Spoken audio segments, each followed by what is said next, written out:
ഇടുക്കി അടിമാലിയിൽ പ്രാദേശിക മാധ്യമ പ്രവർത്തകനെ എസ്എഫ്ഐ ഡിവൈഎഫ്ഐ പ്രവർത്തകർ മർദ്ദിച്ചതായി പരാതി. അടിമാലി സ്വദേശി അലൻ നിതിൻ സ്റ്റീഫനാണ് മർദ്ദനമേറ്റത്. പരിക്കേറ്റ അലനെ അടിമാലിയിലെ സ്വകാര്യ ആശുപത്രിയിൽ പ്രവേശിപ്പിച്ചു.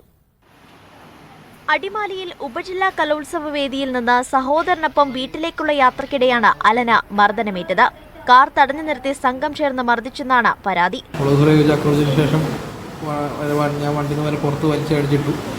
നമ്മളപ്പോഴും നമ്മൾ പറയുന്നുണ്ട്, വെറുതെ വിടണം, ഉപദ്രവിക്കരുതെന്ന് നമ്മൾ അന്നേരം പറഞ്ഞു. ഒന്നും ശ്രദ്ധിക്കാതെ ഇത്ര ആൾക്കാർ നോക്കിയതൊക്കെയാണ്.